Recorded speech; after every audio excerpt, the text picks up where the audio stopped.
السلام عليكم ورحمة الله وبركاته. إن الحمد لله نحمده ونستعينه ونستغفره ونعوذ بالله من شرور أنفسنا ومن سيئات أعمالنا. من يهده الله فلا مضل له ومن يضلل فلا هادي له. وأشهد أن لا إله إلا الله وحده لا شريك له وأشهد أن محمدا عبده ورسوله أما بعد. அகிலத்தை படைத்து பரிபாலிக்கக்கூடிய எல்லாம் வல்ல அல்லாஹ்வுக்கே புகழ் அனைத்தும். அல்லாஹ்வின் சத்திய தூதர் எம்மூரிலும் மேலான கண்மணி நாயகம் ஸல்லல்லாஹு அலைஹி வஸல்லம் அவர்கள் மீதும் அன்னவர்களை பின்பற்றி வாழக்கூடிய அனைத்து முஸ்லிம்கள் மீதும் எல்லாம் வல்ல அல்லாஹ்வின் கருணையும் சாந்தியும் என்னென்னும் நோட்டுமாக. அன்பிற்குரிய அல்லாஹ்வின் நல்லடியார்களே, புனிதமிக்க ரமலான் மாதத்திலே நெகிழ்வூட்டும் நிகழ்வுகள் என்ற தலைப்பின் கீழே தொடர்ச்சியாக சில செய்திகளை பார்த்து வருகிறோம். அந்த வரிசையிலே இன்றைய தினம் முஸ்அப் இப்னு உமைர் ரலியல்லாஹு அன்ஹு அவர்களுடைய தியாக வரலாற்றை நாம் பார்க்கவிருக்கிறோம்.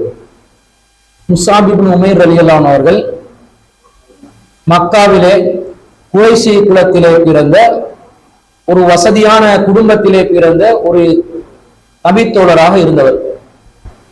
அந்த நபித்தோழர் அவருடைய அந்த குலப்பெருமையும் அதே போன்று தன்னுடைய குறைஷி வம்சத்தின் உள்ள அந்த உயர்ந்த அந்தஸ்திலும் பெருமை அடித்துக் கொண்டு மக்கள் மத்தியிலே ஒரு கர்வத்துடன் நடக்கக்கூடிய ஒருவராக இருக்கவில்லை. அவர் ஆரம்ப காலம் முதல் மிகவும் எளிமையான ஒரு வாழ்க்கையை வாழ்வதற்காக விரும்பக்கூடிய ஒருவர். ஆனால் பெற்றோர்களுடைய ஒரு வற்புறுத்தலின் காரணமாக இந்த வசதி வாய்ப்பு நிறைந்த ஒரு பெற்றோர் அவருக்கு கிடைத்திருந்தார்கள்.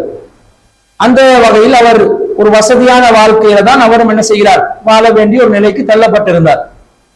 பொதுவாக உலகத்துல நாங்க ஒரு வசதியான பணக்கார ஒரு குடும்பத்துல பிறந்தோம் என்று சொன்னா நாங்களும் அந்த குடும்பத்தில் இருக்கக்கூடிய வசதிகளை நியமத்துகளை அனுபவிக்கத்தான் செய்வோம். அந்த வகையில முஸ்அப் இப்னு உமைர் ரலியல்லாஹு அன்ஹு அவர்கள் அவர் ஒரு சொகுசான வாழ்க்கை வாழ்றதுக்கு ஆரம்பிக்கிறாரு. ஆனாலும் அவருடைய உள்ளத்தால அவர் ஒரு தனிமையான ஒரு சிந்தனை போக்கு உள்ளவராகத்தான் இருந்தார். ஒரு இறைவன் இருக்கிறார் என்ற அந்த நம்பிக்கையை தேட வேண்டும். நாம் இந்த உலகத்துல வாழக்கூடிய வாழ்க்கை பெரிய அளவிலான ஒரு சொகுசான ஒரு வாழ்க்கை வாழ்வது அர்த்தமற்றது போன்ற கருத்துக்கள் அவருடைய உள்ளத்திலே இருந்தது.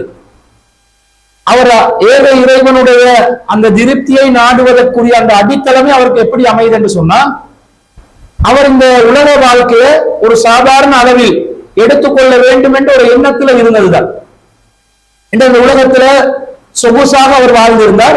ஆனால் வழிகேடுகளும் தவறுகளிலும் மூழ்காத ஒரு நிலை. பொதுவாக வசதி நிறைந்த குடும்பங்கள்ல அதிகமாக விபச்சாரம் செய்யக்கூடிய ஒரு சூழ்நிலை ஏற்படும். அந்த குடும்பத்துல பிறக்கிற குழந்தைகளா இருந்தாலும் அந்த குடும்பத்தில் இருக்கக்கூடிய பிள்ளைகள் இளைய சமூகம் யார் இருந்தாலும் அது சகஜமா செய்வாங்க. அதே போல இன்னும் பல பாவங்கள், மது அருந்துவது, இன்னும் சூதாட்டம், வீணான காரியங்கள்ல மூழ்குவதை சாதாரணமாக செய்வார்கள். ஆனால் முஸ்அப் இப்னு உமைர் ரலியல்லாஹு அன்ஹு அவர்கள் அவருடைய ஜாஹிலியா வாழ்க்கையில கூட இந்த மாதிரி விபச்சாரம் போன்ற மானக்கேடான காரியங்கள்ல தங்களை ஈடுபடுத்திக் கொள்ளவில்லை. மது அருந்துதலை விட்டு விலகிதான் வாழ்ந்திருந்தார். வசதியா இருந்தாலும் இந்த மாதிரி பாவங்கள்ல தன்னை ஈடுபடுத்திக் கொள்ளாமல் தன்னை தற்காத்துக் கொண்டிருந்தார். அதே போல அவர் இந்த வசதிகள் அனுபவிக்கின்ற நேரத்துல அவர் நல்ல சிறந்த ஆடைகளை அணியக்கூடிய ஒருவராகவும், வாசனை திரவியங்களை ரொம்ப அதிகமான காஸ்ட்லியான பெர்ஃப்யூம் தான் அவர் யூஸ் பண்ணிருக்கிறார், அத்தர்களை. அவர் ஒரு பாதையில நடந்து சென்றால் இது முஸ்அப் இப்னு உமைர் நடந்து சென்ற பாதைதான் என்று சொல்கின்ற அளவுக்கு அவருடைய அந்த ஒரு தரமான ஒரு சுகபோகமான வாழ்க்கையை தான் அவர் வாழ்ந்து கொண்டிருந்தார். இந்த மாதிரி ஒரு காலகட்டத்துல தான் அவருக்கு முகமது நபி ஸல்லல்லாஹு அலைஹி வஸல்லம் அவர்களுடைய இந்த பிரச்சாரத்தினுடைய செய்திகள் அவருக்கு வந்து அடையுது. இப்படி முகமது என்பவர் தன்னை இறை தூதர் என்று அறிவித்துக் கொண்டிருக்கிறார், தனக்கு வஹி வருவதாக சொல்கிறார். எனவே அவர் சொல்லக்கூடிய அந்த கொள்கை என்ன என்று நான் பார்க்கணும் என்று சொல்லி ஆரம்ப கால பிரச்சாரத்துல நபி ஸல்லல்லாஹு அலைஹி வஸல்லம் அவர்கள் கிட்டத்தட்ட 3 ஆண்டு காலம் போல தாருல் அர்கம், மக்காவுக்கு கொஞ்சம் தூரமான ஒரு இடத்துல அமைஞ்சிருந்த தாருல் அர்கம் ரலியல்லாஹு அன்ஹு அவர்களுடைய வீட்டுல தான் ரகசியமா பிரச்சாரம் செஞ்சு கொண்டு இருந்தார்கள். அந்த பிரச்சாரத்தில் ஈடுபட்டு கொண்டிருந்த இடத்துக்கு முஸ்அப் இப்னு உமைர் ரலியல்லாஹு அன்ஹு போறாங்க. கேள்விப்பட்டு இது என்னதான் சொல்றாருன்னு நாங்களும் கேட்டு பார்ப்போம். இப்ப நபிகள் நாயகம் ஸல்லல்லாஹு அலைஹி வஸல்லம் அவர்கள் மக்களுக்கு குர்ஆன் வசனங்களை ஓதி காண்பித்துக் கொண்டிருந்ததை அவருடைய காதால் அவரும் செவியேற்ற பிறகு இஸ்லாத்துக்கு தான் வரணும் என்ற என்ன இயற்கையான மார்க்கம் அல்லவா, இஸ்லாம் என்ற ஒரு இயற்கையான மார்க்கம், ஃபித்ராவுடைய மார்க்கம்.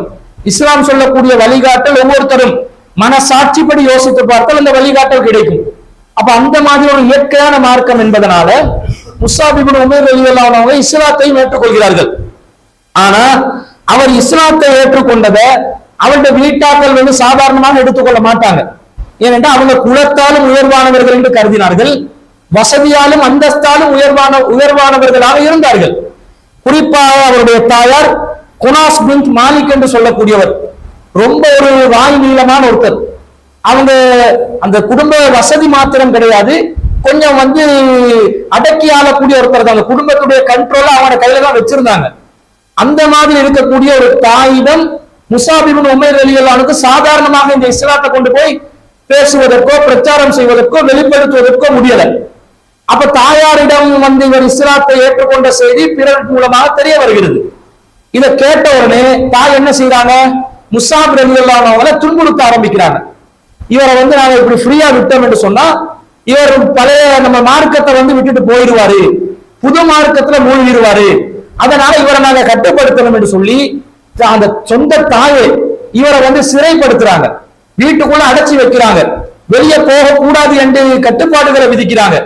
இவ்வளவு கடுமையான கட்டுப்பாடுகளை எல்லாம் விதிச்சும் முஸ்அப் இப்னு உமைர் ரலியல்லாஹு அன்ஹு அவர்கள் அந்த தாயுடைய பாசத்துக்கு முன்னாடியோ தாயுடைய அதட்டலுக்கு முன்னாடியோ மிரட்டலுக்கு முன்னாடியோ மார்க்கத்தை பறிகொடுக்காமல் உறுதியாக இருந்தார்கள். இந்த நேரத்துல நபிகள் நாயகம் ஸல்லல்லாஹு அலைஹி வஸல்லம் அவர்கள் ஆரம்ப கால முஸ்லிம்கள் மிகவும் மக்கால சிரமப்பட்டு கொண்டு இருந்தாங்க. இந்த சிரமப்பட்டு கொண்டு இருந்த நேரத்துல அவங்களுக்கு இனியும் சுதந்திரமாக இந்த ஊர்ல இருக்க முடியாது என்ற மாதிரி ஒரு சூழ்நிலை ஏற்படும் பொழுது நபிகள் நாயகம் ஸல்லல்லாஹு அலைஹி வஸல்லம் ஆரம்ப ஹிஜ்ரத்துக்கு அனுப்பி விடுறாங்க. அபிசீனியாக்கு ஹிஜ்ரத் போறாங்க. நஜ்ஜாசி மன்னனுடைய ஆட்சிக்கு கீழே கிறிஸ்தவ நாடாக அபஸ என்ற நாடு இருந்தது. அந்த நாட்டுக்கு ஹிஜ்ரத் சென்று மக்கள் என்ன செய்யறாங்க, ஒரு அடைக்கலம் பெறாங்க, நிம்மதியா வாழலாம், நிம்மதியா வாழக்கூடிய ஒரு சூழ்நிலையை ஏற்படுத்திக் கொள்ளலாம் என்று அடைக்கலம் பெறாங்க. அப்ப முஸ்அப் இப்னு உமைர் ரலியல்லாஹு அன்ஹு என்ன பாக்குறாங்கன்னா, தன் தாயிடம் இருந்தே வற்புறுத்தல் துன்புறுத்தல் வருது, அதனால இங்க அடங்கி இருக்க முடியாது, சுதந்திரமா மார்க்கத்தை கடைபிடிக்கிறதா இருந்தா அது நஜ்ஜாசி மன்னனுடைய நாட்டுக்காவது போய் மார்க்கத்தை கடைபிடிப்போம் என்று சொல்லி இவர் என்ன செய்கிறார், நஜ்ஜாசி மன்னுடைய நாட்டுக்கு போறாரு. போயிட்டு அடைக்கலம் பெற்று கொஞ்ச நாள் வாழ்றாரு. வாழ்ந்து விட்டு மீண்டும் இவர் என்ன செய்யறாரு, சில பேர் நபி ஸல்லல்லாஹு அலைஹி வஸல்லம் மதீனாக்கு ஹிஜ்ரத் சென்ற பிறகு பிற்காலத்துல தான் திரும்பி வர்றாங்க. ஆனா முஸ்அப் இப்னு உமைர் ரலியல்லாஹு அன்ஹு கொஞ்சம் காலத்திலேயே மார்க்கத்துல ஈடுபாடு உள்ளவர். அவர் இஸ்லாத்தை ஏற்கும் பொழுது அவருக்கு வயசு 25 தான். அப்போ ஒரு இளைஞராக இருந்தவர், துடினமாக இருப்பவர். அவர் என்ன செய்கிறார், மீண்டும் மதீனாக்கு வர்றார். மதீனாவுக்கு வந்து மதீனால அவர் இஸ்லாத்தை கடைபிடிச்சு நான் வாழ போறேன் என்று அறிவிக்கின்ற நேரத்தில் மீண்டும் தாய் என்ன செய்கிறார், இவரை வந்து அழைச்சிட்டு வாங்க, இவரை வந்து எங்கிட்ட கொண்டு வாங்கன்னு சில பேரை கையாட்கள் அனுப்பி இவரை வற்புறுத்தி எப்படியாவது தன்னிடம் வைத்துக் கொள்ள வேண்டும் என்று நினைக்கிறாங்க, ஆள் அனுப்புறாங்க. ஆனா அது சக்சஸ் ஆகல. முஸ்அப் இப்னு உமைர் ரலியல்லாஹு அன்ஹு என்ன சொல்றாங்கன்னா, என்ன யாராவது என் தாய் கிட்ட கொண்டு போறதுக்கு வந்தீங்கன்னா கொலை செஞ்சிருவார் என்றார். அவர் ஒரு இளைஞர் தானே, துரிதமானவர் தானே, இந்த வேலையெல்லாம் நம்ம கிட்ட சரி வராது, கொலையே பண்ணி போட்டுருவேன் என்று சொல்லி அந்த தாய் அனுப்பின ஆட்களை கையாட்களை வந்து விரட்டி அனுப்புறாரு. விரட்டி அனுப்பி இவர் மீண்டும் மக்கால மீண்டும் குடியேறி நிம்மதியான இஸ்லாத்தை கடைபிடிக்கணும் என்று நினைச்சு இவர் வாழ்ந்து கொண்டு இருக்கிறார். இந்த நேரத்தில் நபிகள் நாயகம் ஸல்லல்லாஹு அலைஹி வஸல்லம் அவர்கள் இந்த முஸ்அப் இப்னு உமைர் ரலியல்லாஹு அன்ஹு அவங்களை மிகவும் ஒரு முக்கியத்துவம் வாய்ந்த ஒரு சஹாபியாக கருதி இருக்கிறாங்க. இவர் மார்க்கத்திலே ஈடுபாடு உள்ளவர், ஏற்கனவே ஏகத்துவத்தை தேடி கடைபிடிக்கணும் என்று சொல்லி ஒரு ஆர்வமாக இருந்த ஒருத்தர், மனசாட்சியாலே அதை அந்த நேர்வழியும் அவருக்கு வந்து கிடைக்குது, அதனால தீவிரமா ஈடுபடுகிறார். இந்த மாதிரி ஒரு சூழ்நிலையில மக்கால கிட்டத்தட்ட ஒரு 13 ஆண்டு காலமாக இஸ்லாத்தை படிச்சு கொண்டு தன்னளவில் செயல்படுத்தி கொண்டு பல இன்னல்களுக்கு துன்பங்களுக்கு மத்தியிலே ஒரு குறிப்பிட்ட விரல் விட்டு எண்ணக்கூடிய சஹாபாக்கள் இஸ்லாத்தை கடைபிடிச்சு கொண்டு வாழ்ந்து கொண்டு இருக்கிறாங்க. ஆனா இனியும் நிம்மதியா வாழ முடியாது என்ற ஒரு சூழல்ல எல்லாருக்கும் மதீனாக்கு போக வேண்டிய ஒரு நிர்பந்தம் ஏற்படுது. அப்ப மதீனால இருந்து அன்சாரி தோழர்கள் இருக்கிறாங்களே, அவங்க நபிகள் நாயகத்துடைய செய்தி கேள்விப்பட்டு ரசூலோட ஒரு ஒப்பந்தம் செய்ய வர்றாங்க. அந்த ஒப்பந்தம் செய்யறதுக்கு ஆரம்பத்துல எத்தனை பேர் வந்தாங்க, வெறும் 12 பேர் தான் வந்தாங்க. அது முதல் அக்கபா உடன்படிக்கைன்னு நாங்க சொல்லுவோம் வரலாறுல. அந்த 12 பேர் வந்து என்ன சொல்றாங்கன்ற ரசூல் ஸல்லல்லாஹு அலைஹி கிட்ட, நாங்க மதீனால போய் இஸ்லாத்தை நிலை பெற செய்ய போறோம், இஸ்லாத்தை பிரச்சாரம் செய்ய போறோம், மக்களை ஈர்த்து எடுக்க போறோம், எங்களுக்கு ஒரு நல்ல ஒரு ஆலிம் வேணும், குர்ஆன கற்றறிந்த நல்ல ஒருத்தர் வேணும், அவரை கூட்டிட்டு போனாதான் எங்களுக்கு பிரச்சாரம் பண்ணலாம் என்று சொல்லி ஒருவரை கேட்கும் பொழுது நபி ஸல்லல்லாஹு அலைஹி வஸல்லம் யார் அனுப்பி வைக்கிறாங்க? இந்த முஸாப் இப்னு உமைர் ரலியல்லாஹு அன்ஹு அனுப்பி வைக்கிறாங்க.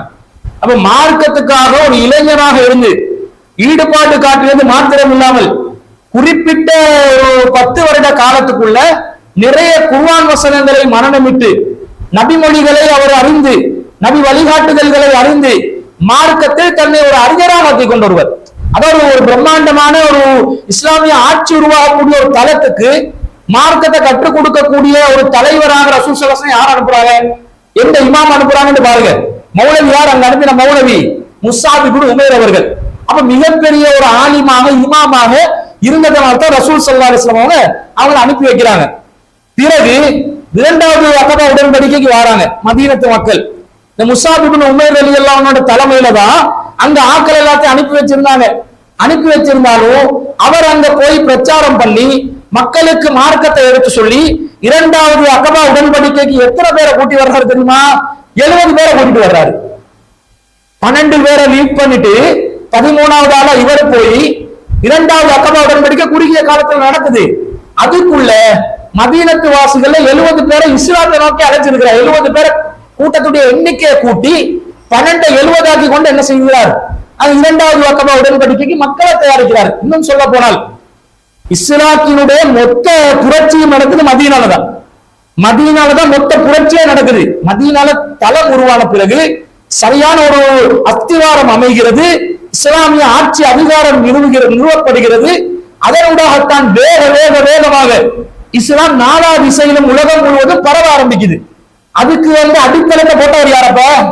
இந்த முஸாப் இப்னு உமைர் ரலியல்லாஹு அன்ஹு இல்லையா? எவ்வளவு பெரிய ஒரு தியாகி என்று பாருங்க.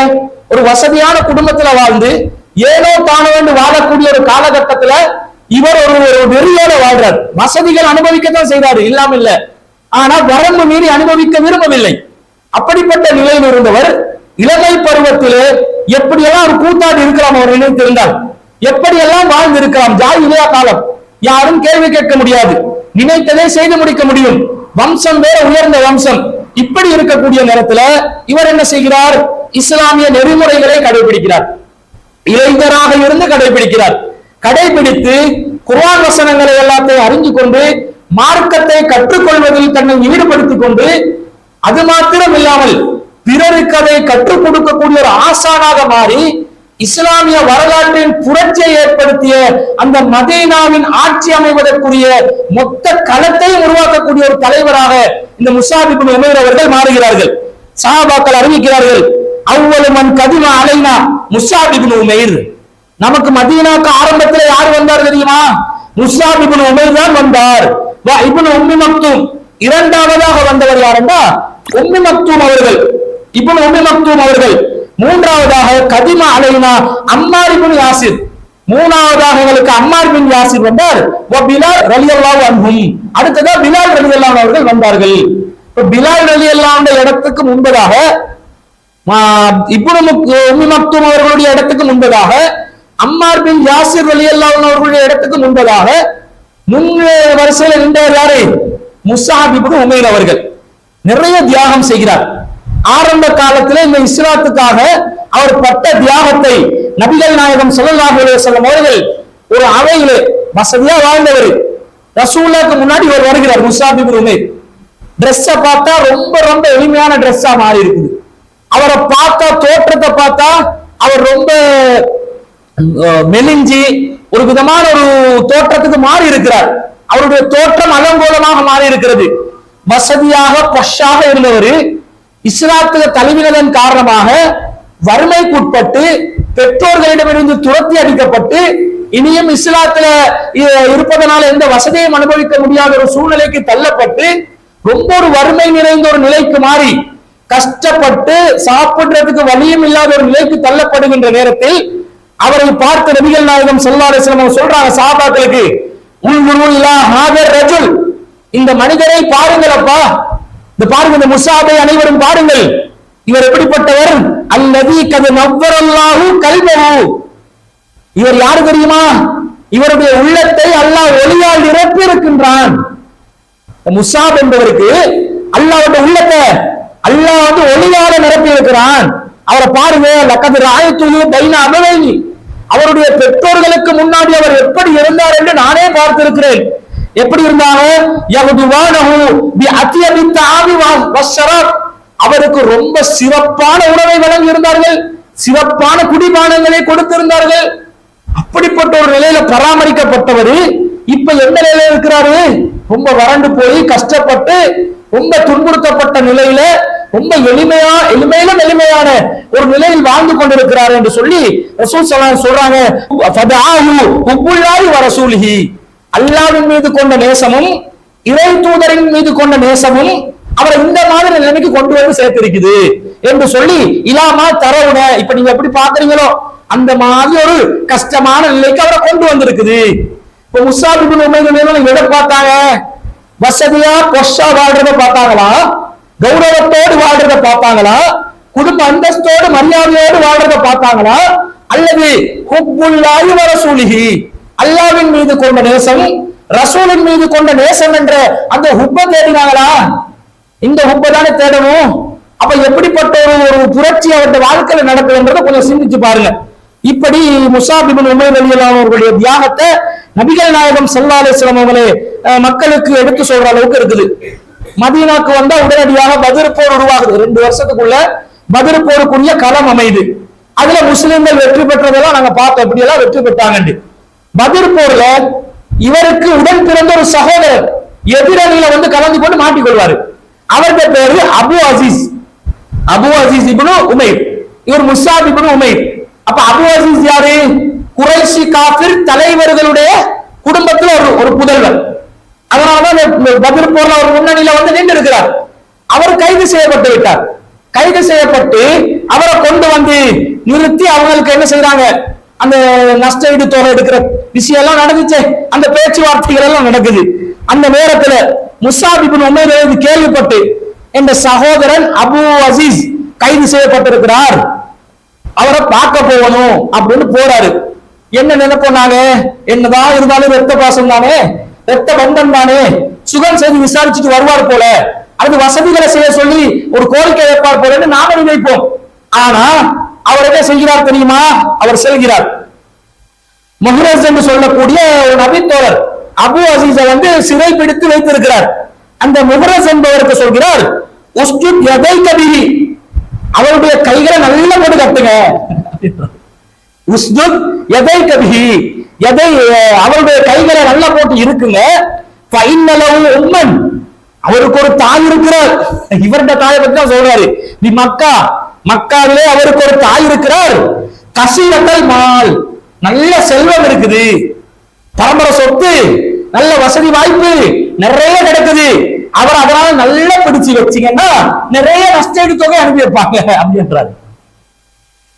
தன்னுடைய சகோதரனுக்கு முன்னால், தன்னுடைய உறவுக்கு முன்னால், இரத்த பாசத்துக்கு முன்னால் எப்படி நடந்து கொண்டார்கள்? ஏன் கடினம் உள்ளவர்களா?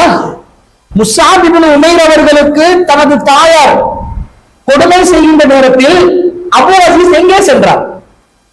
அபு அசீஸ் என்ன செய்தார்? தடுத்திருக்கணுமா இல்லையா? தடுத்தாரா? இல்லை. தாய் பாசம் என்று அவர் என்ன செய்தார்? வழிகேட்டையும் குஃப்ரியத்தையும் ஆதரித்தார். முஸாப் இப்னு உமைர் ரலியல்லாஹு அன்ஹு எப்படி கணக்கு போடுறாங்க? இத்தாய் பாசத்தை அடிப்படையாக வைத்து வழிகேட்டை ஆதரித்தாய், எனக்கு எதிராக நின்றாய். நான் இறைவனை நேசிக்கின்றேன், இறை தூதரை நேசிக்கின்றேன். இறைவனின் இறை தூதரின் நேர் அந்த பார்வை என்ன, மேற்பார்வை என்ன? காஃபிரா இருந்தா நமக்கு எதிரியா வந்துட்டானா, அல்லாஹ் ரசூலுக்கு எதிராக போர் செய்ய வந்துட்டானா அவன் எதிரிதான் தானே பார்வை. அந்த பார்வையில இவர் சொல்கிறார், இது சரிப்பட்டு வராது. அப்ப அபு அசீஸ் சொல்கிறார், ஹாதி வசாத்துக பியாஹி, எனது சகோதரனே, உடன் பிறந்த சகோதரனே, இதுதான் உன்னுடைய நல்லெண்ணமா? இதான் உடைய குடும்ப உறவா, ரத்த உறவா இதானா அப்படின்னு கேட்கிறார். கேட்கும் போது சொல்கிறார் முஸாப் இப்னு உமைர், இன்னஹு அஹி தூனக, நீ என்னுடைய சகோதரன் இல்லை, உன்னை சிறை பிடித்து வைத்திருக்கிறாரு மொஹரஸ் அவர்தான் என்னுடைய சகோதரன், நீ என்ற சகோதரனே இல்லைன்றாங்க. கொள்கைதான் உறவு, குருதி என்பது உறவு அல்ல என்பதை நிலைநிறுத்திய ஒரு நபித்தோழர் முஸாப் இப்னு உமைர் தான் கொள்கை பிடி. நம்ம கிட்ட இருக்குதா? நம்ம கிட்ட இந்த நிலைப்பாடு இருக்குதா? கொள்கை குருதி, கொள்கை உறவா குருதி உறவா என்று வரும்பொழுது, குருதி என்ற ரத்தம், ரத்தத்தை தானே தேடி போற, ரத்த பாசம் ரத்த வாசம் என்று ரத்தத்தை தானே நாடுறோம். இந்த நிலையில தான் நாங்க வாழ்றோம். ஒரு திருமண விருந்து வந்துச்சுன்னு சொன்னா அதுல என்ன பண்ணுவாங்க? கொள்கை எல்லாம் குருதியா மாறுமா இல்லையா? கொள்கை உறவு குருதி உறவாக மாறி விடுகிறது. உடனடியாக வழிகேட்டை ஆதரிக்கக்கூடிய நிலைக்கு தள்ளப்பட்டு விடுகிறார்கள். பெண் வீட்டு விருந்தா சாதாரணமாக ஆதரிப்பார்கள். அதே மாதிரி ஹோம் கமிங் அதெல்லாம் ஆதரிப்பார்கள். இன்கமிங் அவுட் கோயிங் எல்லாமே ஆதரிப்பார்கள். அப்படித்தானே? இப்ப புதுசா ஒரு கன்றாவி நுழைஞ்சிருக்கிறாங்க சமூகத்துக்கு. கன்றாவிலும் கன்றாவி. அது என்ன தெரியுமா? Bride to be. இப்படித்தான் ஸ்டேட்டஸ் போடுறேன். பிரைட் டு பி என்றால் நான் மணமகளாக இருப்பவள், எதிர்காலத்தில் மணமகளாக போபவள், மணமகளாக மாறப்போகுபவள் சொல்லி இவங்க வந்து ஸ்டேட்டஸ் போட்டு அதுக்கென்று ஒரே கலர்ல எல்லாரும் ட்ரெஸ் எடுக்கணுமா? அன்னைக்கு பார்த்து கருப்பு தான் எடுப்பாட்டணும். எதுக்கு? அப்படியே போயிருங்க. பிரைட் டு பியா, நான் பொண்ணாக போறேன். நீ பொண்ணாக யாருக்கு போறாய்? பேஸ்புக் நண்பர்களுக்கா? இன்ஸ்டாகிராம் நண்பர்களுக்கா? சோசியல் மீடியால இருக்கிற முகம் தெரியாத இனம் தெரியாத அம்புட்டு பேருக்கும் இவனுடைய அழகை கொண்டு வந்து கொட்டுறதும், அழகு இல்லை அது வேற விஷயம், ஆனா இருக்கிறத கொண்டு வந்து கொட்டுறதும் தன்னை காட்சி அளிக்க வைக்கிறதுமே ஒரு மனநோயா மாறி இருக்குதா இல்லையா?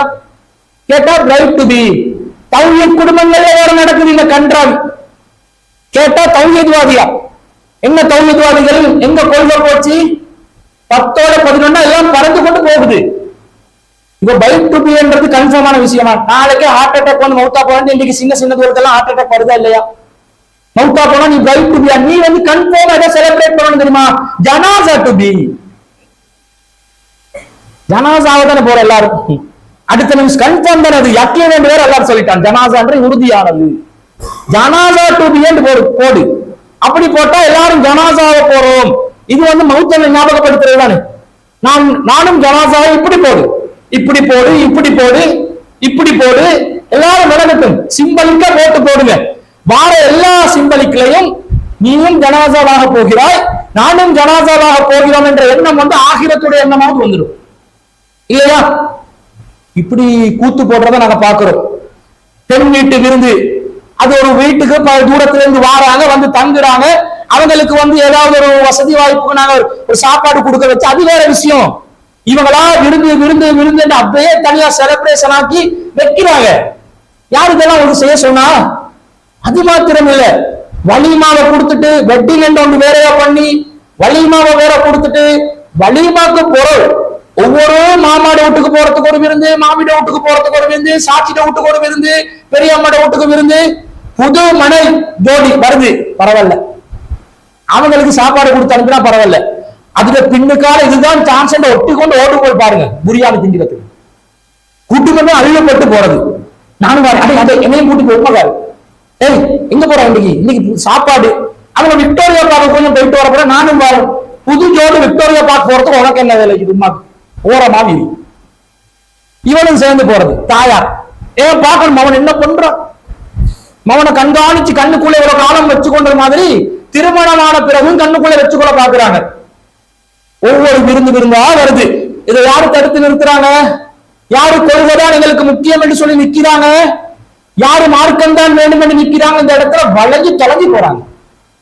சரியான கஷ்டமா இருக்கு. என்ன மார்க்கப்பட்டு இந்த முஸாப் இப்னு உமைர் அவர்கள் எவ்வளவு ஒரு பெரிய முன்மாதிரி என்று பாருங்க. உண்மையிலே இந்த இடத்துல கருணப்பட்டால் கைதியாட்டால் இருக்கிறாரு. கைதிகளுக்கு கருணை காட்டணும் என்ற வகையில கூட அவர் உணவளிக்க சொன்னாலும் பரவாயில்லை. அந்த இடத்துல அவர் என்ன பண்றாரு? இவரை நல்லா பிடிச்சி சிறப்பிடிங்க, உமா கிட்ட செல்வம் மிகுது, நிறைய எடுக்கலாம், சொத்து நஷ்டம் எடுக்கிறத முடிவாச்சுதான், அதனால சொல்றாரு. அப்ப அவரோட கொள்கை உறுதியை பாருங்க. ஏய் சகோதரா, இப்படியா பேசுறது? நாங்க தானே, கொஞ்சம் சேர்க்கொண்ட போடு என்று நினைத்து இருப்பார். என்ன சொன்னார்? நீ என்ற உடன் பிறப்பல போ, நீ வந்து ஒரு தாய் வயிற்றுல பிறந்ததுனால நாங்க சகோதரர்களா? உலக கணக்கில் சகோதரர்கள் தான். உண்மையான உடன்பிறந்தவர்கள் யார் என்றால் கொள்கை சகோதரர்கள், மார்க்கத்தின் கொள்கை சகோதரர்கள். மார்க்கத்தில் யார் சகோதரர்களோ அவர்கள் தான் உண்மையான சகோதரர்கள். அப்படித்தானே மார்க்கம் பார்க்க சொல்லுது. அப்படித்தானே முஸ்அப் இப்னு உமைர் பார்த்தார். இது தவறாக இருந்திருந்தால் அல்லாஹ்வின் தூதரை தடுத்து இருப்பார்கள், தடுத்திருக்கல. இந்த மாதிரி சமூகத்துல பார்க்கிறோம்.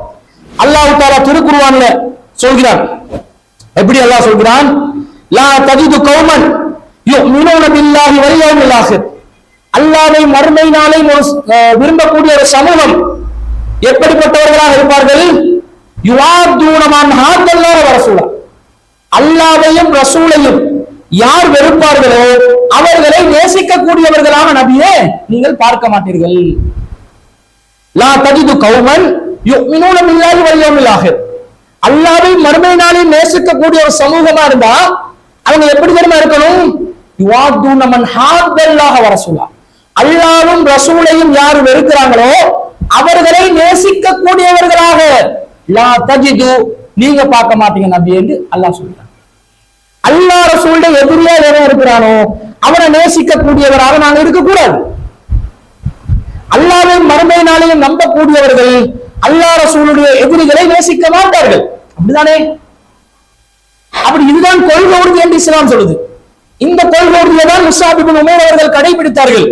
இன்னும் சொல்கிறான் அல்லாஹ். எப்படி சொல்கிறான்? வலவு கானு ஆபாஹும் வ அப்னாஹும் வ இஹ்வானுஹும் வ வஸீரத்துஹும்.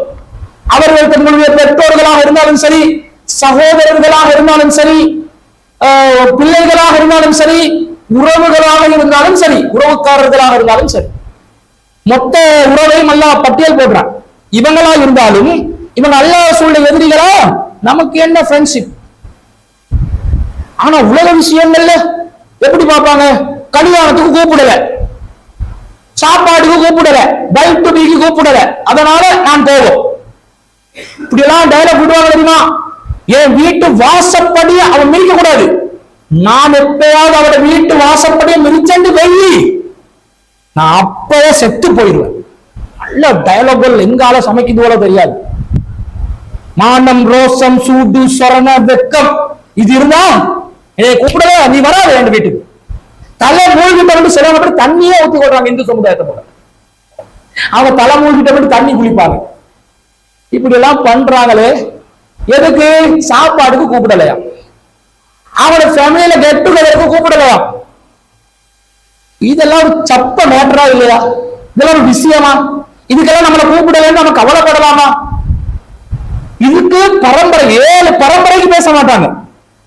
உம்மா பேச மாட்டா, தப்பி தவறி மகள் தெரியாம பேசினாலும் அடியே அவளோட என்ன உனக்கு பேச்சு? நான் பேசாதவங்க நீனும் பேசக்கூடாது. உடனே குடும்பத்தை உறவு அறுக்கிறாங்களா இல்லையா? இதை பாக்குறோம்.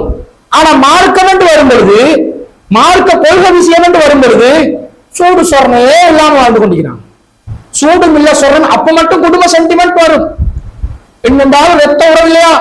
நம்ம ஜனாசாவுக்கு கொடுத்து 4 பேர் வரணுமா இல்லையா? இந்த காலத்துல ஜனாசா தூக்க வரணுமா? ஜனாசா சர்வீஸுக்கு கால் பண்ணா அது கூட்டிட்டு போவான். அந்த காலத்துல கூட அந்த டைலாக சொல்லலாம். 4 பேர் கூட்டிட்டு போறதுக்கு வரணுமா இல்லையா? இப்ப யாரும் தோலை சுமக்குறான், சுமக்குறானா? சோமத்துக்கு ஒரு 10 அடி சுமந்து கொண்டு போய் அப்படியே கொண்டு போய் வேண்டவே வைக்கிற கபர்லயே வைக்கணும் கொண்டு போயிட்டு. இதெல்லாம் ஒரு டயலாகா? நீங்க இல்லைண்டா எங்களுக்கு 4 பேர் இல்லைண்டா அப்படியே ஜனாசா கிடக்கட்டும். எனக்கு என்ன, நான் மௌத்தா போன பிறகு ஏண்ட உடல் வந்து பூமியில கிடக்கிறதுக்கும் அதுக்கு கடமைகள் செய்யாமல் இருக்கிறது நான் குத்தவாளியா? உயிரோடு இருக்கிறவங்க குத்தவாளிகளா? எதுக்கு நான் பொறுப்பே இல்லையோ அதுக்காக நான் எதுக்கு கவலைப்படணும்? உசுறு போன பிறகு எல்லாம் போச்சு. உயிர் இருக்க காட்டிலும் தானே எல்லாமே. தலையில முடி இருக்குது, மேல சீவுன்னு சீவுவான். அதை ஸ்ட்ரைட் பண்ண வேணுமா? 10,000 20,000 கொடுத்து அதுக்கு வந்து கிரீமை போடணுமா? அதுக்கு ஜெல்ல போடணுமா? கொஞ்சம் நரைச்சி சென்றா டைய அடிக்கணுமா? என்ன பாடுபட்டோம். இதே முடி கீழே விழுதா? சீவும் போதே கீழே விழுது. அந்த முடி எடுத்து பத்திரமா சைனா கபெட்ல போட்டு நம்ம பாதுகாத்து வைப்போமா? சைனா கபெட் சொல்லுவாங்க, கேபினட். அதுல போட்டு பாதுகாத்து வைப்போமா? தலைமுடி உசுர் எரிக்க காட்டிலும் தலைக்கு மேல நின்று பெரிய அமர்க்கலம். அதுக்கு கொஞ்சம் கீழே உதிர்ந்த பிறகு அதை காலால மிதிச்சு அப்படியே இப்படி ஒரு கையால இப்படி சூட்டி எடுத்துருவாங்க. எடுத்து ஒரே டஸ்ட்பின் ஒரே வீசு. உசுர் எரிக்க காட்டினா மதிப்பு. முடிக்கு உயிர் இருக்குது, மேல கனெக்ஷன் இருக்கும் போது உதிர்ந்த பிறகு உயிரற்ற பொருள் மதிப்பு இல்லாம போகுது. அப்ப என்ன உலகத்துல என்னத்தை நீங்க யோசிக்கிறீங்க? உறவு என்ற பேர்ல என்னத்தை பாக்குறீங்க? அல்லாஹ் சொல்கிறான். எந்த அளவுக்கு சொல்றாங்க? இந்த மாதிரி குடும்பம் தான் வந்து நின்றாலும் நீங்க அல்லாஹ் ரசூலை தான் பார்க்கணும். உலாயிக கதப ஃபீ குலூபிஹிமுல் ஈமான், அப்படிப்பட்டவங்க உள்ளத்துலதான் அல்லாஹ் ஈமானை கதித்து வைத்திருக்கிறான். ஈமான் யாருக்கு இருக்குது? அல்லாஹ்வையும் மறுமை நாளும் நம்பக்கூடியவங்க அல்லாஹ்வையும் ரசூலையும் பகைப்பவர்களை நேசிக்க மாட்டார்கள். அப்படி நேசிக்காதவங்க உள்ளத்துலதான் நான் பதித்து விட்டேன். அல்லாஹ் இறக்கிட்டானா ஈமான்? உங்களோட உள்ளத்துல ஈமான் இறங்கி இருக்குதா இல்லையான்னு பாருங்க. சொல்கிறான் அல்லாஹ் தஆலா, அவங்களுக்கு என்ன மாதிரி நான் ஏற்படுத்துவேன் தெரியுமா? வஅய்யதஹும் பிரூஹின் மின்ஹு, ஈமான பதிச்சதுல விளைவு என்ன தெரியுமா? அவர்களை நான் ரூஹுல் குதுஸ் மூலம், ஜிப்ரீல் அலைஹிஸ்ஸலாம் மூலம் பலப்படுத்துவேன் என்று அல்லாஹ் சொல்கிறான். நீங்க இந்த ஈமானியத்தோட வாழ்ந்தீங்கடா, உங்களுக்கு உதவி செய்யறதுக்கு யார் இருப்பா பக்கபலமா? ஜிப்ரீல் அலைஹிஸ்ஸலாம். எந்த ஜிப்ரீல் அலைஹிஸ்ஸலாம் ஈசா அலைஹிஸ்ஸலாத்தை பலப்படுத்தினார்களோ, எந்த ஜிப்ரீல் அலைஹிஸ்ஸலாம் முஹம்மது நபி ஸல்லல்லாஹு அலைஹி வஸல்லம் அவர்களை பல களங்களில் பலப்படுத்தினார்களோ, எந்த ஜிப்ரீல் அலைஹிஸ்ஸலாம் எல்லா நபிமார்களையும் பல சந்தர்ப்பங்கள்ல பல இடங்கள்ல அவர்களோடு இருந்து அவர்களை பலப்படுத்தினார்களோ, அதே ஜிப்ரீல் அலைஹிஸ்ஸலாத்தை இந்த கொள்கைவாதிகளுக்கு அல்லாஹ் பக்கபலமாக ஆக்குவான். நீங்க தனி கடையோட நினைக்க கூடாது, தனி ஆளோட நினைக்க கூடாது. உங்களுக்கு ஹெல்ப் பண்றதுக்கு யாரு வந்து நிற்பா? யாரை ஏற்படுத்துவான்?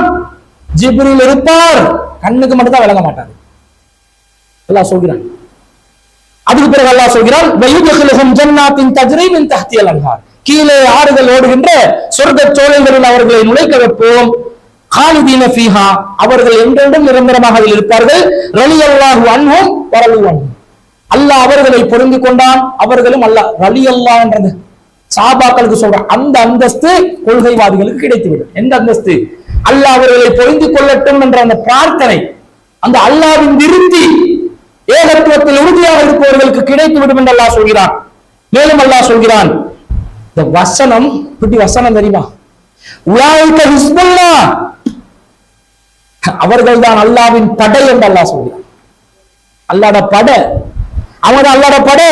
அலா இன்ன ஹிஸ்புல்லாஹி ஹுமுல் முஃப்லிஹூன், அறிந்து கொள்ளுங்கள் அல்லாஹ்வின் படை தான் வெற்றி பெறுவார்கள். அட்டிக்கி அட்டிக்கி அட்டிக்கி கொள்கைவாதிகள் யார் உறுதிமிக்கவர்களோ அவங்களுக்கு கிடைக்கிற பரிசெல்லாம் பட்டியல் போடுறான். சூராவுடைய எண்ணெய், வசனத்தின் எண்ணெய் நினைவித்துக் கொள்ளுங்கள். 58வது அத்தியாயத்தின் 22வது வசனம், சூரத்துல் முஜாதலால 22வது கடைசி வசனம். அந்த வசனம் படி வாழுங்க, நீங்க அல்லாஹ்வின் பார்வையில் திருப்தி அடைந்த ஒரு கொள்கைவாதிகளாக இருப்பீர்கள். இப்படி இருந்தார் முஸாப் இப்னு உமைர் அவர்கள். அப்படி பத்ர் போர்க்களத்துல இந்த மாதிரி ஒரு சம்பவம் நடக்குது. பத்ர் போர்க்களத்துல பட்டு தோல்வி அடைஞ்சி வெறியோட போனவங்க தான் குறைஷிகள். ஏற்கனவே விடுவிக்கவும் பண்றாங்க நஷ்டஈடு தொகையோட.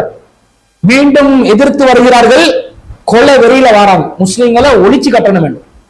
முஸ்லிம்களும் பெரும் படையோடு இருந்தாங்க. ஆரம்பத்துல போர் வெற்றியை நோக்கி வருது. பிறகு ரசூலுல்லாஹ்வுடைய கட்டுப்பாடுகளை மீறும் போது, இந்த தொண்டர்களுடைய வேலையை தலைவண்ட கட்டுப்பாடு மீறுது. கொஞ்சம் அப்படி இப்படி தலக்கணவன் தொண்டர்களுக்கு. சாபாக்கள்ல வந்து ரசூலுல்லாஹ் கட்டளையை போடுறாங்க, அந்த கட்டளை மீறப்படுகிறது. சாபாக்கள் வேணுமென்றே மீறல, ஆனால் மீறிவிட்டார்கள். போர் திசை திரும்புது. முஸ்லிம்களுடைய அணி எதிரிகளுடைய அணி எல்லாம் ஒன்றோடு ஒன்று கலக்குது. யார் யாரை தாக்குறேன்னு புரியாம போகுது, தலை கீழே போகுது. இடையில ரசூல் ஸல்லல்லாஹு அலைஹி வஸல்லம் அவர்கள் ஷஹீதாக்கப்பட்டு விட்டார்கள் என்று ஒரு வதந்தியும் கிளறுது. அந்த நேரத்துல தாறுமாறா முஸ்லிம்கள் தாக்கப்படுகிறார்கள். பலரும் பின்வாங்கி ஓடுறாங்க. பின்வாங்கி ஓடுறது பெரும் பாவம் என்று கடுமையா வலியுறுத்தப்படுது. இதன் பிறகு பின்வாங்கி ஓட்டம் பெரும் பாவத்துல வந்துருச்சு. போர்க்களத்துல பின்வாங்கி ஓடுறது. இந்த நேரத்துல கொடியை பாதுகாத்து கொண்டு போர் செய்வாங்க. போர்க்களத்துல இந்த கொடி, முஸ்லிம்களுடைய கொடி யாருடைய கையில வந்து நிக்குது? முஸாப் இப்னு உமைருடைய கையில தான் வந்து நிக்குது. எடுக்கிறார் கொடிய, எல்லாரும் ஓடுறாங்க, பின்வாங்குறாங்க. இந்த இளைஞன் பின்வாங்கவில்லை, நிற்கிறார் களத்தில். ஏனென்றால் அவர் இந்த உலகத்துடைய தரம் தாற்பயம் என்னன்றதை புரிந்தவர். வசதி இருந்தும் அனுபவிக்காதவர் தானே அவரு. அவர்கள் இந்த உலகம் மெட்ரா இல்லாத பரம வேலைக்கு அவன் டயலாக் எடுப்பான். நாங்கள் அப்படிதானே எளிமையாதானே வாழணும். வசதி இருந்தோத்தம் பேசுறான்னு பாருங்க, அவன் தான் கிரேட். காட்டுக்குள்ள போய் திருடாதே என்று தத்துவம் பேசிக்கொண்டு தான் சரி வருமா? யாருடைய குரலை யாரு திருடாங்க? என்ன கட்டுப்பாடு இது காட்டுக்குள்ள? இவர் களத்தில் நின்றார். முஸ்லிம்களுடைய கொடியை அவருடைய வலது கரத்தால் ஏந்தி கொண்டு இடது கையால் போர் செய்கிறார். அந்த நேரத்தில் இப்னு கமிஹா என்று சொல்லக்கூடிய ஒருவன் சரியா கொடியை வீழ்த்தணுமே டார்கெட் பண்ணி கொண்டு வந்து முஸாப் இப்னு உமைர் ரலியல்லாஹு அன்ஹுடைய வலது கரத்தை வெட்டி விடுகிறான். வெட்டும் போது இடது கைக்கு போட்டு அவர் துடிச்சு கொண்டு முடிஞ்ச அளவு எதிரிகளை வந்து உடம்பால தாக்கி கொண்டு போறாரு. இடது கையும் செய்யப்படுது, ரெண்டு கையும் இல்ல, கொடி கீழே விழ. அந்த நேரத்திலும் நபி ஸல்லல்லாஹு அலைஹி வஸல்லம் அவர்கள் மௌத்தா போயிட்டாங்கன்ற ஒரு செய்தி வதந்தி பரவி கொண்டிருக்கக்கூடிய நேரத்தில் இவர் இந்த ஒரு முஸ்லிம்களுடைய அணியை பாதுகாக்கணும் என்று அதை நினைத்துக் கொண்டு போரும் செய்து கொண்டிருக்க, ரெண்டு கையும் போக கொடியும் விழ, கடைசியா முஸ்லிம்களை தன்னுடைய வாய் சொல்லால் சரி காப்பாற்றுவோம் என்று நினைச்சு என்ன சொல்கிறார் தெரியுமா? எல்லாரும் ரசூல் ஸல்லல்லாஹு அலைஹி வஸல்லம் மரணித்து விட்டார்கள் என்று பின்வாங்கி ஓடுகின்ற நேரத்தில் வமா முஹம்மதுன் இல்லா ரசூல் என்று முதலில் சஹாபாக்களுக்கு உரத்த குரலில் கத்தியவர், சஹாபாக்களை இந்த வசனத்தை சொல்லி பலப்படுத்தியவர் இந்த முஸாப் இப்னு உமைர் அவர்கள். முஹம்மது என்பவர் தூதரை தவிர வேறு இல்லை, போர் செய்யுங்கள் தோழர்களே என்று சொல்லும் பொழுது இப்னு கமிஹா என்றவன் பின்னாடி இருந்து அப்படி என்ன செய்யறான், நெஞ்சில் இறக்குறான் வாள, அந்த இடத்திலே ஷஹீதாகி விடுகிறார்கள். இதுக்கு பிறகுதான் அல்லாஹ் தஆலா வமா முஹம்மதுன் இல்லா ரசூல் என்று தொடங்கக்கூடிய ஆயத்தை அல்லாஹ் இறக்குறான். கத் ஹலத் மின் கப்லிஹி ருசுல், முஹம்மது என்பவர் தூதரை தவிர வேறு இல்லை, அவருக்கு முன்னால் பல தூதர்கள் சென்று விட்டார்கள். அஃப இம்மாத அவ் குத்ல இன் கலத்தும் அலா ஆகாபிக்கும், அவர் மரணித்து விட்டாலோ கொலை செய்யப்பட்டு விட்டாலோ நீங்கள் வந்த வழியில் திரும்பி சென்று விடுவீர்களா? அல்லாஹ் கடுமையான வார்த்தைகளை அடுக்கி அடுக்கி இறக்குறான் குர்ஆன் வசனத்தை. எப்படி சாபியது பாத்தீங்களா? எப்படி தோழர்கள் பாத்தீங்களா? ஷஹீத் ஆகிட்டாரு. நபி ஸல்லல்லாஹு அலைஹி வஸல்லம் அவர்கள் உஹது போர்க்களத்துல, பிறகு உஹது போர்க்களம் தோல்வி அடையுது. சஹாபாக்கள் பிற்காலத்துல பேசிக் கொள்வாங்க, இப்படித்தான் போர் என்று வந்தா வெற்றியும் தோல்வியும் மாறி மாறி தான் வருவோம். நம்ம ஆக்கலாம் என்ன சொல்லுவான், அதென்ன நாங்க சத்தியத்தில் இருக்கிறவங்க வென்றுதானே ஆகணும் என்றுவான். வெற்றி தோல்வி என்றது உலகத்துல ரெண்டு அன்னைக்கு மாறி மாறி வரும். காசால முஸ்லிம்கள் தாக்கப்படுகிறார்கள் என்றா அடியில உதவி உழுதன்னு சொன்னா அப்படிதான் தோல்வி வரும், வெற்றிகள் வரும், மாறி மாறி வரும். அதுதான் உலகம். அதனால முஸ்லிம் அல்லாதவர்கள் முஸ்லிம்களுடைய இறைவனங்கே காசா மக்களை பாதுகாக்க மாட்டார்கள் என்ற போஸ்ட் போட்டு அவனை போல ஒரு மடையன் இருப்பானா? உலகமே அவருக்கு சோதனை ஆகிருச்சு. எதிரிகள கையோங்க வைப்பான், எப்படி நடக்கிறாங்க இறைவன் பார்ப்பான். முஸ்லிம்களுடைய கையோங்க வச்சு முஸ்லிம்களும் எப்படி நடக்கிறாங்க நல்லா பார்ப்பான். மாறி மாறி வரும் சோதனை களம். போர்ல தோல்வி, ஷஹீதாக்கப்பட்டவர்கள் எல்லாம் ஒரே குழியில போட்டு ரசூல் ஸல்லல்லாஹு அலைஹி வஸல்லம் ஒரே போர்வையில போட்டு போத்தி அவங்களை அடக்கம் செய்றாங்க. ரசூல் ஸல்லல்லாஹு அலைஹி வஸல்லம் இந்த இடத்துல இருந்து சொல்றாங்க, எல்லா உஹது போர்லையும் ஷஹீதானவர்களை பார்த்து அஷ்ஹது அன்ன ஹாஉலாஹி ஷுஹதாஉ இன்தல்லாஹி யௌமல் கியாமா, இதோ இங்க இருக்கிறார்களே இவர்கள் தான் அல்லாஹ்வின் பாதையில் ஷஹீதானவர்கள் என்று கியாமத் நாளிலே நான் சாட்சி கூறுவேன் என்று நபி ஸல்லல்லாஹு அலைஹி வஸல்லம். ஷஹீதுகளுக்கு கேரண்டி கொடுக்கப்பட்ட ஷஹீதுகள் யார் என்றால் உஹது போர்க்களத்துல செய்தாங்க. இறை தூதரே சொல்லிட்டாங்க, நான் மறுமையில வந்து சாட்சியா அளிப்பேன் என்றாங்க, நீங்க எல்லாம் ஷஹீதுகள் என்று. இதுல ஒருத்தர் இருப்பார் அனஸ் பின் நலர் என்றவர். நான் சொன்ன பத்ர் போர்க்களத்துல பங்கு பெற கிடைக்கல, நான் உஹது போர்க்களம் வந்தேன், போர்க்களம் வந்தா பார்ப்பேன் என்று 80க்கும் மேற்பட்ட வாழ்வெட்டுகளோடு ஷஹீதாக்கப்பட்டிருப்பாரு. அவரை இனம் காணவும் முடியாத ஒரு நிலையில் இருப்பார். அவரும் இந்த உஹது போர்ல ஷஹீதான ஒருத்தர். அப்ப முஸாப் இப்னு உமைர் அவர்கள் உஹது போர்க்களத்திலே ஷஹீதாக்கப்படுகிறார்கள். ஷஹீதாக்கப்பட்டோன்னே நபி ஸல்லல்லாஹு அலைஹி வஸல்லம் முஸாப் இப்னு உமைர் அவர்களை கடந்து செல்கிறார்கள். கடந்து செல்லும் போது நபி ஸல்லல்லாஹு அலைஹி வஸல்லம் சொல்றாங்க, எந்த அளவுக்கு நிலைமை என்று சொன்னா, முஸாப் இப்னு உமைர் ரலியல்லாஹு அன்ஹு அந்த வெட்டப்பட்ட ஜனாசாவெல்லாம் பார்த்து ரசூல் ஸல்லல்லாஹு அலைஹி வஸல்லம் துஆ செஞ்சாங்க, இறைவா இவருக்கு வந்து நீ அந்தஸ்தை கொடுத்துரு என்று சொல்லி அவருக்காக துஆ செஞ்சுட்டு ஒரு குர்ஆன் வசனத்தை ஓதி காட்டுறாங்க. மினல் முஃமினீன ரிஜாலுன், மூமின்களில் சிலர் இருக்கிறார்கள், சதகு மா ஆஹதுல்லாஹ அலைஹி, அல்லாஹ் அவர்களிடம் எடுத்த உடன்படிக்கையை அவர்கள் உண்மைப்படுத்தியிருக்கிறார்கள்.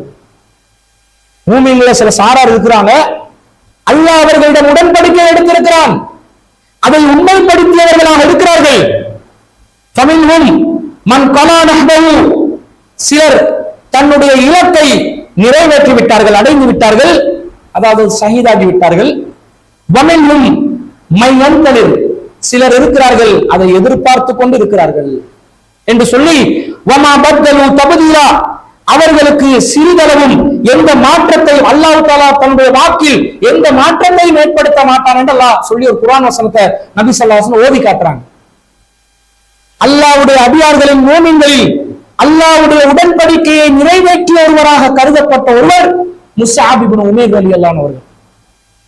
அந்தஸ்து கிடைக்கும் என்றா இப்படி எல்லாம் கிடைக்குதுன்னா யோசிச்சு பாருங்க. அந்தஸ்துக்கு மேல அந்தஸ்துக்கு மேல அந்தஸ்துக்கு மேல அந்தஸ்துக்கு மேல அந்தஸ்து இப்படி கிடைக்குது, அடுக்கடுக்கான அந்தஸ்து. அப்துல் ரஹ்மான் இப்னு அவுஃப் ரலியல்லாஹு அன்ஹு சொல்றாங்க, அவருக்கு வசதியா இருந்தவர் தானே அப்துல் ரஹ்மான் இப்னு அவுஃப் ரலியல்லாஹு அன்ஹு. சாப்பாடு தட்டை வச்சு அப்படியே ஒரு பிடி வாயில எடுத்து வைக்கிற நேரத்துல முஸ்அப் இப்னு உமைர் நினைவு வருது. சொல்கிறார், அவர் எப்படிப்பட்டவர், குத்தில முஸ்அப் இப்னு உமைர், முஸ்அப் இப்னு உமைர் ஷஹீதாக்கப்பட்டவர். வகான ஹைரன் மின்னி, நம்மில் அவர்தான் சிறந்த மனிதராக இருந்தார். எந்த அளவுக்குன்னு சொன்னா, அவர் வசதியா வாய்ப்பா வாழ்ந்தவர் தானே, நிறைய அந்தஸ்தோடு வாழ்ந்தவர் தானே. கடைசி காலகட்டத்துடைய அவருடைய நிலை எப்படி மாறுச்சு என்று சொன்னா, அப்துல் ரஹ்மான் இப்னு அவுஃப் சொல்றாங்க, ஃபலம் யூஜத் லஹு மா யுகஃபனு ஃபீஹி இல்லா புர்கத்தன், அவரை கஃபன் செய்யற நேரத்துல ஒரே ஒரு போர்வையை தவிர வேறு எந்த ஒரு புடவையும் நமக்கு கிடைக்கவில்லை. ஒரு போர்வை தான் இருக்குது. அந்த போர்வைய நாங்க அவருடைய தலையை மூடினா கால் விளங்குற அளவுக்கு, காலை மூடினா தலை விளங்குற அளவுக்கு அவருடைய அந்த போர்வையும் இருந்தது என்று சொல்கிறார்கள். அல்லாஹ்வின் தூதரே, தலையை மூடவா காலை மூடவான்னு கேட்கிறாங்க. யாருடைய தலை யாருடைய காலு? முஸ்அப் இப்னு உமைர். அப்ப ரசூல் ஸல்லல்லாஹு அலைஹி வஸல்லம் சொல்றாங்க, அவருடைய தலையை மூடுங்க, அவருடைய தலையை மூடிவிட்டு நீங்கள் புட்களால் அவருடைய காலை மூடிவிடுங்கள் என்று சொல்லி நபி ஸல்லல்லாஹு அலைஹி வஸல்லம் சொல்றாங்க. இதை நினைவுபடுத்தி சொல்கிறார் அப்துல் ரஹ்மான் இப்னு அவுஃப் ரலியல்லாஹு அன்ஹு, எங்களுக்கு எந்த ஒரு பொருளும் கிடைக்கல, ஒரே ஒரு அந்த ஒரு போர்வையை தவிர அவர் அதால நாங்க போத்தினோம், தலையை மூடிட்டோம், காலை வந்து புட்களால அதை மறைத்து விட்டோம். லகத் ஹஸீது ஐ யகூன கத் அஜ்ஜல்த லனா தய்யிபாத்துனா ஃபீ ஹயாத்தினா துன்யா, மறுமையில் தரப்பட வேண்டிய அனைத்து வசதிகளும் இந்த உலக வாழ்க்கையிலே எங்களுக்கு கிடைத்து விடுகிறதோ என்று எனக்கு பயமா இருக்குது. நம்மளை விட சிறப்பா இருந்த பல நபித்தோழர்கள் இந்த உலகத்தை அனுபவிக்கலையே, இஸ்லாத்தின் வெற்றியை அவர்கள் கை கண்கூடாக பார்த்து அனுபவிக்கவில்லையே, கனிமத் பொருட்களை அவர்கள் அனுபவிக்கவில்லையே, அதற்கு பிறகு கிடைத்த இந்த வசதிகள் அவர்கள் அனுபவிக்கவில்லையே. அப்ப அவங்களுக்கெல்லாம் மறுமையில கிடைக்கும் என்றா நாங்க இப்ப அனுபவிக்கிறோம் என்றால் எங்களுக்கு கிடைக்காம போகுமோ அப்படி என்று சொல்லி அப்துல் ரஹ்மான் இப்னு அவுஃப் ரலியல்லாஹு அன்ஹு சும்ம ஜஅல யபகி, அழுதார்கள் என்று சொல்லி வருகிறது. சாப்பாடு கூட தின்றதுக்கு பயப்பட்டாங்க சஹாபா. கவலை, நாங்க அடிக்கிற சாப்பாடுக்கு, நாங்க உடுக்கிற உடுப்புக்கு எங்களுக்கு அப்ப மறுமையில் ஏதாவது கிடைக்கும் என்றதுக்கு யோசிக்கலுமா? பயம் வருதா இல்லையா? சஹாபாக்கள் எந்த அளவுக்கு யோசிச்சாங்கன்னு பாருங்க. இதுதான் இந்த உலக வாழ்க்கையில சஹாபாக்கள் இந்த உலகத்தை புரிஞ்சு கொண்ட யதார்த்தமும் மறுமை எந்த அளவுக்கு அவங்க புரிஞ்சு கொண்டாங்கன்றதும் இந்த செய்திகள்ல இருந்து எங்களுக்கு விளங்குது. அனுபவிங்க, எல்லாத்தையும் பண்ணுங்க. ஆனா இந்த மார்க்கத்துக்காக நீங்க தியாகம் பண்ணாம, இந்த மார்க்கத்துக்காக நீங்க செலவழிக்காம, இந்த மார்க்கத்துல கல்வியை கற்றுக்கொள்வதற்காக நீங்க பாடுபடாம, இந்த மார்க்கத்துக்காகவே நீங்க வாழாம, இந்த மார்க்கத்திலேயே நீங்க உண்டு பெறலாம சொர்க்கம் எல்லாம் போலாமே நினைக்க வேணாம். சொர்க்கம் எல்லாம் லேசா கிடைக்குமே நினைக்க வேணாம். அப்ப அந்த அளவுக்கு சஹாபாக்கள் கஷ்டப்பட்டாங்க. அதுல மிக முக்கியமான ஒரு சஹாபிதான் முஸ்அப் இப்னு உமைர் அவர்கள். ரொம்ப தியாகம், அவருடைய வாழ்க்கை ஒரு இளமையான வாழ்க்கை, சின்ன வயசுள்ள ஒரு வாழ்க்கை. அவருக்கு ஒரு மனைவி இருந்தா, அதே மாதிரி ஒரு குழந்தையும் இருந்தாங்க என்று வருது. ஆனா அந்த குழந்தை குட்டிகள் எல்லாம் யோசிச்சு, மனைவி எல்லாம் யோசிச்சு அவரோட வாழ்க்கை என்ன செய்யல, இந்த உலகத்தை நோக்கி அவங்க சாய்த்து கொள்ளவில்லை, மறுமை இலக்கா வச்சுதான் வாழ்ந்தாங்க. அதனால்தான் அவர்கள் அல்லாஹ்விடத்தில் உண்மையாளர்கள், அல்லாஹ்வுடைய வாக்குறுதியை நிறைவேற்றியவர்கள் என்று பட்டங்களையும் பெற்றார்கள். அப்ப என்னோட வாழ்க்கையை நாங்க கொஞ்சம் உரசி பார்த்து, நாங்க மறுமையோட நெருக்கமா வாழ்றோமா? இந்த உலகத்துல ஆசாபாசங்கள்ல, இந்த உலகத்துல இருக்கக்கூடிய எல்லா விதமான தேவைகள்ல, கவர்ச்சிகள்ல, உலகத்தின் ஏமாற்றத்துல நாங்க மூழ்கி இருக்கிறோம்ன்றதை சிந்திச்சு நம்முடைய வாழ்க்கையின் பாதையை மறுமையை நோக்கி நாங்க என்ன செய்யணும், திசை திருப்பி கொண்டு பயணிப்பதற்கு இந்த மாதிரி சஹாபாக்களுடைய வரலாறு நமக்கு படிப்பினையாக அமைகிறது என்பதை கூறிக்கொண்டு விடைபெறுகிறேன். வாஹிரு தஅவானா.